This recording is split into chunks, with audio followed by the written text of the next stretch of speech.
आज आपण हवामानाचा अंदाज समजून घेणार आहोत, पण आपल्या युजुअल पॅटर्न पेक्षा आपण आज थेट आयएमडीच्या वेबसाईटवरती जाणार आहोत आणि तिकडनं समजून घेणार आहोत की त्यांनी पुढच्या 2 ते 3 दिवसाचा काय अंदाज सांगितलेला आहे. आपण काल जसं बघितलं तर महाराष्ट्रात आता आपल्याला दोन एक्स्ट्रीम वेगळे वेदर्स जे आहेत ते बघायला मिळत आहेत. एक कोकण आणि मुंबईचा पट्टा आहे जिथे पूर्णपणे हीट वेव्हची लक्षणं आहेत, तर दुसरा मराठवाडा आणि विदर्भाचा भाग आहे जिथे आपल्याला पाऊस बघायला मिळतोय. तर हे का झालेलं आहे तेही आपण समजून घेणार आहोत आणि आयएमडीच्या वेबसाईटवर बघणार आहोत की पुढच्या 2 ते 3 दिवसांसाठी कुठला नेमका अलर्ट देण्यात आलेला आहे. सो त्यासाठी आपण जाणार आहोत आयएमडीच्या वेबसाईटवरती. तुम्ही सुद्धा तिथे जाऊन डिरेक्टली चेक करू शकता. त्याच्यासाठी तिथे टाकायचं mosam.imd.gov.in. इथे तुम्ही आल्यानंतर तुम्ही इथे विभागनिहाय वेबसाईट जी आहे ती इथे त्यांनी एक ऑप्शन दिलेला आहे. आता ही इंग्लिशमध्ये सुद्धा ही वेबसाईट अवेलेबल आहे आणि हिंदीत सुद्धा अवेलेबल आहे. तर आपण इंग्लिशमध्ये जर गेलो तर डिपार्टमेंटल वेबसाईट नावाचं एक ऑप्शन आहे, त्याच्यावर क्लिक करायचं आणि त्याच्यानंतर तुम्ही कुठलंही याच्यातलं ऑप्शन सिलेक्ट करू शकता. आता आपण बघणार आहोत जे मुंबई सेंटर आहे, मुंबईसाठीची जी वेबसाईट आहे ती आपण सिलेक्ट करणार आहोत. ती सिलेक्ट केली की आपल्याला एक नवीन टॅब ओपन होतो जिथे आपल्याला मुंबई आणि आजूबाजूचं वेदर स्पेसिफिकली आणि महाराष्ट्राचंही अर्थातच संपूर्ण महाराष्ट्राचं आपल्याला वेदर कसं असणार आहे, अलर्ट्स काय देण्यात आलेले आहेत हे सगळं आपल्याला चेक करता येतं. स्वतः हा मॅप याच्यावरती आपण जर क्लिक केलं, सॅटेलाइट इमेज आहे ही. आता ह्या सॅटेलाइट इमेज मध्ये बघा आपल्याला काय दिसतंय की इथलं जे हवामान आहे ते इथे आता आपल्याला एक कोरडं साधारण वातावरण बघायला मिळतंय गुजरात आणि राजस्थानच्या भागात. पण जो अंदाज आयएमडी कडनं बांधण्यात आलेला आहे तो असा आहे की एक अँटी सायक्लोन जे आहे ते तयार होणार आहे आणि ते अँटी सायक्लोन तयार झाल्यानंतर 10 ते 13 मे या कालावधीमध्ये आपण जर बघितलं तर गुजरात, महाराष्ट्र, पंजाब, हरियाणा या सगळ्या भागांमध्ये प्रचंड तापमान वाढू शकतं. म्हणजे आता जर साधारण 40 डिग्री सेल्सिअस टेम्परेचर असेल तर हेच या 3 दिवसांमध्ये 42, 43, 45 साधारण ह्या रेंजमध्ये तापमान जे आहे ते जाऊ शकतं आणि त्याच्यामुळे सगळ्यांनी काळजी घेणं गरजेचं आहे असं हवामान खात्याकडनं सांगण्यात आलेलं आहे. आता आपण जर आता महाराष्ट्रात बघितलं तर इथे आपल्याला दिसतंय की काही प्रमाणामध्ये एक ढगाळ स्थिती जी आहे ती तयार झालेली आहे. आता आपण थोडंसं झूम करूयात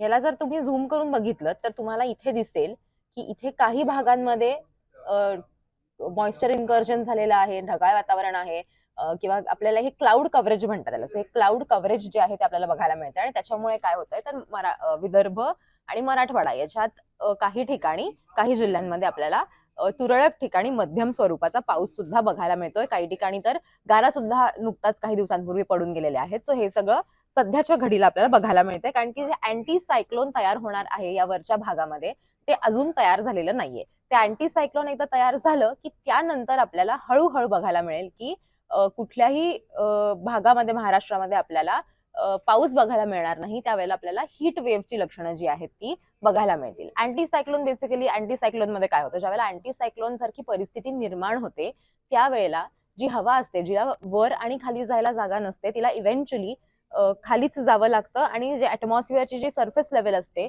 तिथे ती हवा राहते, त्याच्यामुळे ती गरम होते आणि हीट डोम क्रिएट होतो आणि त्याच्यामुळे तापमानात झपाट्यानं आपल्याला वाढ झाल्याचं बघायला मिळतं किंवा वाढ तशी जी तापमानात आहे ती होत असते. आता हे झाल्यानंतर आपण बघणार आहोत की पुढच्या 2 ते 3 दिवसांचा काय अंदाज त्यांच्याकडनं सांगण्यात आलेला आहे. सो आता इथे एक स्पेशलाइज्ड फोरकास्ट नावाचं ऑप्शन आहे, जिथे तुम्हाला मरीन फोरकास्ट असेल, हेल्थ बुलेटिन असेल, टुरिझम फोरकास्ट असेल, हे सगळं सुद्धा बघायला तुम्ही बघू शकता. पण आपल्याला रिजन स्पेसिफिक बघायचं आहे त्याच्यामुळे आपण पुन्हा एकदा या वेबसाईटवरती जाणार आहोत. इथे गेल्यानंतर फोरकास्ट मध्ये तुम्ही गेलात की इथे खूप ऑप्शन्स असतात, म्हणजे local forecast, city forecast, district forecast. So आपण आता रिजनल फोरकास्ट बघणार आहोत. रिजनल फोरकास्ट मध्ये आपण आलो की एक असं विविध त्यांनी सगळे आपल्याला हे दिलेले असतात ऑप्शन. सो याच्यामध्ये आपल्याला बघा आपल्याला आता काय बघायला मिळतंय. याच्यात आपण झूम करूया. आता इथे आपल्याला 8, 9, 10, 11 आणि 12 अशा एकूण 5 दिवसांचा अंदाज त्यांच्याकडनं सांगण्यात आलेला आहे. आता हा कशाचा अंदाज आहे तर 8 मे ला त्यांनी जे सांगितलेलं आहे. तर आणि इथे त्यांनी एक टेबल सुद्धा दिलेला आहे, एक चार्ट सुद्धा दिलेला आहे. सो याच्यातही तुम्ही बघू शकता की इथे आयसोलेटेड जे ग्रीन आपल्याला दिसतंय की 8 मे, 9 मे, 10 मे, 11 मे आणि 12 मे. आता पहिले 4 दिवस आपण जर ईस्ट विदर्भ, वेस्ट विदर्भात बघितलं तर इथे आयसोलेटेड ठिकाणी म्हणजे काही काही ठिकाणी, काही काही भागांमध्ये आपल्याला पाऊस पडणार आहे असं त्यांच्याकडनं अंदाज वर्तवण्यात आलेला आहे. नॉर्थ कोकणमध्ये सुद्धा त्यांनी तो अंदाज वर्तवलेला आहे. साऊथ कोकण आणि गोवामध्ये सुद्धा त्यांनी तो 8, 9 आणि 10 मे साठीचा अंदाज वर्तवलेला आहे. मध्य महाराष्ट्रात सुद्धा त्यांनी 8 तारखेसाठीचा त्यांचा हा अंदाज आहे. पण पुढे ड्राय वातावरण, कोरडं वातावरण असणार आहे असा अंदाज त्यांनी वर्तवलेला आहे. सो आता आपण जर पुन्हा याच्यामध्ये जाऊन डिस्ट्रिक्ट फोरकास्ट बघायचं म्हटलं तर आपण डिस्ट्रिक्ट फोरकास्ट मध्ये सुद्धा जाऊन चेक करू शकतो की त्यांनी कुठे आणि कशा प्रकारचं वातावरण असणार आहे काय सांगितलेलं आहे. सो जे मी तुम्हाला आता इथे त्यांनी प्रत्येक जिल्ह्याचं डिटेलमध्ये सगळी माहिती दिलेली आहे. पण आपण थेट मॅप वरती जाऊन बघूयात की मॅप मध्ये त्यांनी काय सांगितलेलं आहे. तर आता 8 तारखेचा अंदाज जर बघायचा झाला, 8 तारखेला जसं मी म्हटलं की यवतमाळ असेल, अमरावती असेल, या सगळ्या भागामध्ये ऑरेंज अलर्ट देण्यात आलेला आहे. म्हणजे इथे पावसाचा अंदाज त्यांच्याकडनं वर्तवण्यात आलेला आहे.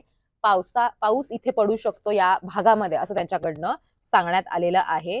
त्याचबरोबर आपण जर इथे दुसरीकडे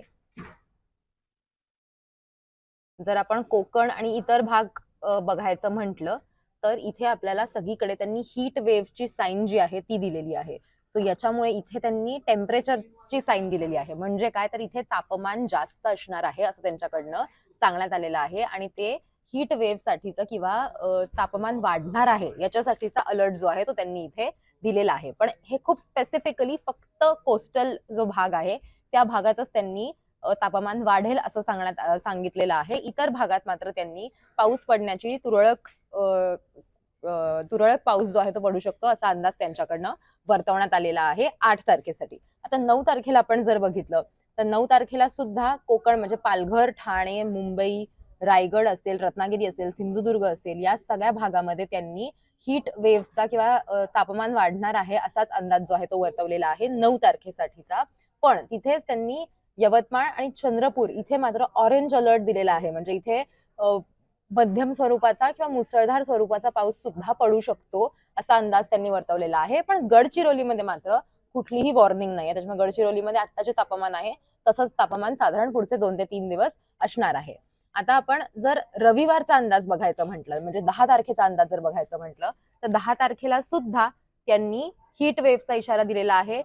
पालघर, ठाणे, मुंबई, रायगड आणि रत्नागिरीमध्ये. इतर कुठल्याही जिल्ह्यात म्हणजे मध्य महाराष्ट्र असेल किंवा मराठवाडा असेल इथे मात्र त्यांनी कुठलाही अलर्ट दिलेला नाहीये. सो इथे कुठल्याही प्रकारचा वातावरणात बदल होणार नाहीये. साधारण आता जे वातावरण आहे कोरड्या स्वरूपाचं वातावरण तसंच वातावरण पुढचे रविवारसाठी असणार आहे असं त्यांनी म्हटलेलं आहे. पण त्यांनी पुन्हा एकदा विदर्भात काही ठिकाणी पाऊस पडू शकतो अशी शक्यता वर्तवलेली आहे. तेच आपण जर सोमवार आणि मंगळवारचं आत्ता बघायचं झालं तर सोमवार आणि मंगळवारसाठी मात्र त्यांनी कुठलाही अलर्ट दिलेला नाही. सोमवार आणि मंगळवारसाठी त्यांनी सगळीकडे ग्रीन जो आहे म्हणजे कुठलीच वॉर्निंग नाहीये बेसिकली असं त्यांच्याकडनं सांगण्यात आलेला आहे. सो 11 आणि 12ला कारण की अँटी सायक्लोनचा सुद्धा परिणाम जो आहे तो होणार आहे. त्याच्यामुळे अँटी सायक्लोन येऊन गेल्यानंतर जर परिस्थिती निवळली तर मग आपल्याला कोरडं वातावरणच बघायला मिळेल. पाऊस पडणार नाही अशी परिस्थिती जी आहे तीही निर्माण होऊ शकते. और उलटीही होऊ शकते की तापमान जे आहे त्याच्यात खूप वाढ होईल कारण की एक वेळेला अनेक सिस्टम्स ज्या आहेत त्या काम करतात. त्याच्यामुळे आपल्याला हे बघणं महत्वाचं असणार आहे की ते अँटी सायक्लोन एकदा पास झालं. अँटी सायक्लोन कुठे जसं मी मगाशी तुम्हाला म्हणत होते की अँटी सायक्लोन कुठे तयार होणार आहे तर अँटी सायक्लोन हे तयार होणार आहे राजस्थान आणि गुजरात या भागामध्ये. तो हा वरचा जो पट्टा आहे इथे ते अँटी सायक्लोन तयार होणार आहे आणि ते एकदा पास झालं ती परिस्थिती निवळली की मग आपल्याला वातावरणात पुन्हा एकदा बदल होताना बघायला मिळू शकतात. त्याच्यामुळे आत्तासाठी तरी पुढचे 2 ते 3 दिवस आपण जर बघितलं महाराष्ट्रात तर कोकण पट्टा, मुंबई पट्टा इथे आपल्याला तापमान वाढताना बघायला मिळू शकतं. त्याच्यामुळे दुपारच्या वेळेला बाहेर पडू नका. जर काम नसेल तर बाहेर पडू नका असं हवामान खात्याकडनं सांगण्यात आलेलं आहे. तेच आपण जर मराठवाडा आणि विदर्भात बघितलंय स्पेशली विदर्भात तर तिथे पाऊस पडण्याची शक्यता आहे असं त्यांच्याकडनं अंदाज जो आहे तो 3 दिवसांसाठीचा वर्तवण्यात आलेला आहे. सो आज आमचा प्रयत्न होता की आम्हाला तुम्हाला जितक्या क्लोजली दाखवता येईल की कशा पद्धतीने तुम्ही स्वतः सुद्धा हवामानाचा अंदाज चेक करू शकता, तो आमचा आजचा प्रयत्न होता. तुम्हाला हा व्हिडिओ कसा वाटला ते आम्हाला कमेंट करून सांगा आणि मुंबई तकला जर तुम्ही अजून सबस्क्राईब केलं नसेल तर मुंबई तकला सबस्क्राईब करायला विसरू नका. बघत राहा मुंबई तक.